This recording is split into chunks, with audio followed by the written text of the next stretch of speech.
Millionaire شیخ محمد بن رشید ال مختوم نے Dubai میں وہ کچھ کر دکھایا ہے جس کی مثال پوری دنیا میں نہیں ملتی۔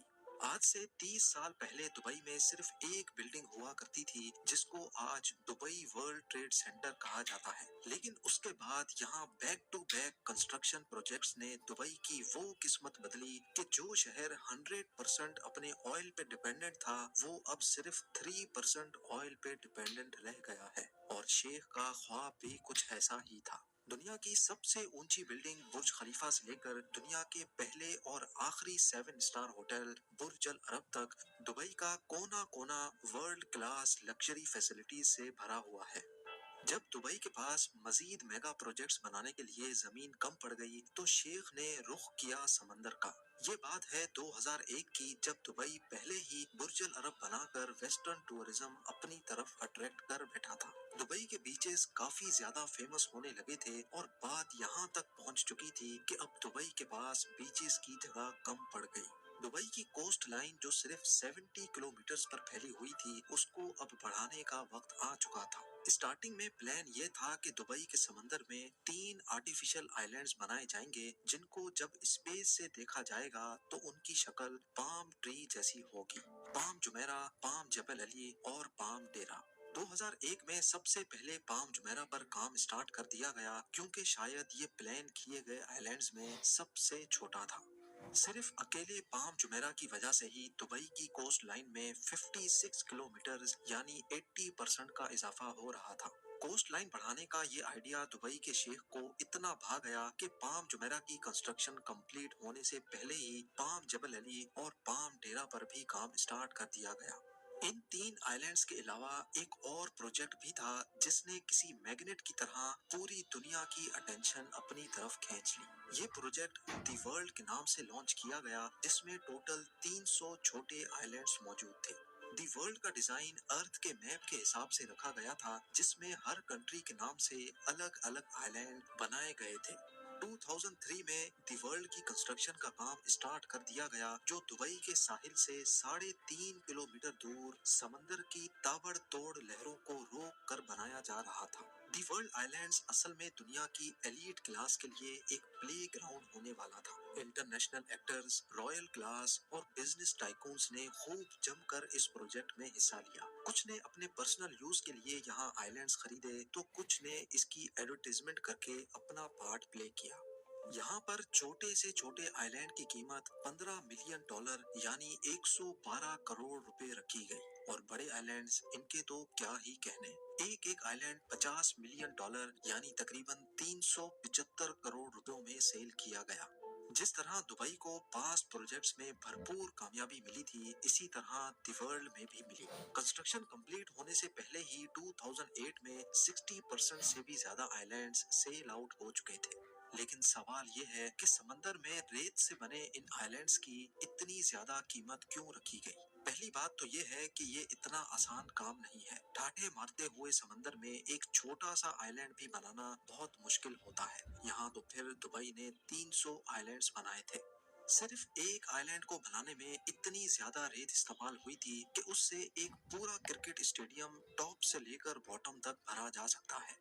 اگر پتھروں کی بات کی جائے تو دی ورلڈ آئلینڈز میں استعمال ہونے والے پتھروں کا وزن 5.5 لاکھ ٹرین انجنز کے وزن کے برابر بنتا ہے۔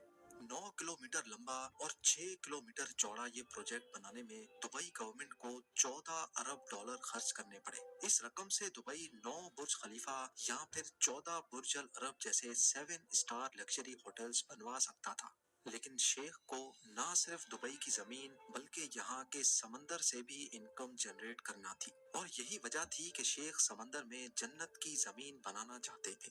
تو پھر آخر ایسا کیا ہوا کہ اتنا تام جام کرنے کے باوجود بھی پچھلے 12 سالوں سے یہ آئلینڈز بالکل ویران پڑے ہیں؟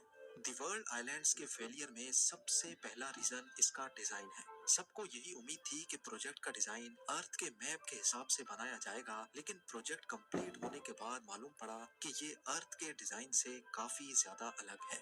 زیادہ تر آئلینڈز کی شیپ ایکچوئل کنٹریز کی شیپ سے کافی مختلف تھی جس سے انویسٹرز کو کافی زیادہ ڈس اپوائنٹمنٹ ہوئی۔ لیکن صرف ڈیزائن کا چینج ہونا ہی دی ورلڈ کی ناکامی کا ریزن نہیں تھا۔ 2008 में दी वर्ल्ड की लॉन्च रखी गई, जिसमें पूरे दुबई को फायरवर्क से चमका दिया गया था। जितना पैसा इस लॉन्च इवेंट में बहाया गया, वो सारा का सारा बेमकसद साबित हुआ, क्योंकि ये वो वक्त था जब पूरी दुनिया को ग्लोबल फाइनेंशियल क्राइसिस ने घेर रखा था। दी वर्ल्ड के 60% आइलैंड्स इस फाइनेंशियल क्राइसिस से पहले ही सेल हो चुके थे, और इस क्राइसिस की वजह से ना सिर्फ वर्ल्ड आइलैंड्स बल्कि पूरे दुबई की प्रॉपर्टीज के रेट्स जमीन पर आ गिरे। फाइनेंशियल क्राइसिस की वजह से जिन एलिट्स ने ये आइलैंड्स खरीद रखे थे, उन्होंने भी यहाँ कंस्ट्रक्शन का काम नहीं करवाया। वक्त गुजरता गया और इसी दौरान एक और मसला खड़ा हो गया। खाली पड़े आइलैंड्स आहिस्ता आहिस्ता समंदर की नजर होने लगे। ये नोटिस किया गया कि कई आइलैंड्स इरोजन की वजह से समंदर के नीचे जा चुके हैं। ये खबर जहां अपने तौर पे काफी डेंजरस थी, वहीं मीडिया कवरेज ने लोगों का इस प्रोजेक्ट पर ट्रस्ट मजीद कम कर दिया। उसका नतीजा ये हुआ कि ग्लोबल फाइनेंशियल क्राइसिस खत्म होने के बाद दुबई के दूसरे एरियाज में तो बिजनेस वापस लौट आया, लेकिन वर्ल्ड आइलैंड्स पर इरोजन के डर से किसी ने भी अपनी किस्मत नहीं आजमाई। इंजीनियर्स और रिसर्च टीम ने जब आइलैंड इरोजन को इन्वेस्टिगेट किया, तो एक और खौफनाक मामला उभर कर सामने आ गया। पाम जुमेरा, पाम जबल अली और पाम डेरा के साथ साथ वर्ल्ड आइलैंड्स की कंस्ट्रक्शन में इस्तेमाल होने वाली रेत पर्शियन गल्फ के समंदर से ही ट्रेजर के जरिए निकालकर आइलैंड साइट पर डंप की जाती थी। जिन शैलो वाटर्स में से रेत निकाली गई थी, वहां पानी का दबाव बढ़ गया, जिसकी वजह से समंदर की वेव्स में काफी चेंजेस नोटिस की गई। वेव्स में चेंजेस की वजह से ना सिर्फ आर्टिफिशियल आइलैंड्स बल्कि पूरे दुबई की कोस्ट लाइन में इरोजन देखी गई। ये सैटेलाइट फुटेज 2002 की है, जब सिर्फ पाम जुमेरा बनाया गया था। इस फुटेज में दुबई की कोस्ट लाइन को गौर से देखें, जो कि ऑलमोस्ट स्ट्रेट लाइन में नजर आ रही है। अब गौर करें इस फुटेज पर, जो 2008 की है, जब बाकी तमाम आइलैंड्स भी बनाए जा चुके थे। इसमें साफ साफ देखा जा सकता है कि दुबई की अपनी कोस्ट लाइन जगह जगह से इरोड हो रही है, और इसको रोकने के लिए कई जगह पर आर्टिफिशियल वॉल्स भी खड़ी की गई हैं। आर्टिफिशियल आइलैंड्स बनाने, दुबई की कोस्ट लाइन को डबल ट्रिपल करने और नेचर से खेलने का अमल अब दुबई पर उल्टा वार करने पर तुला है।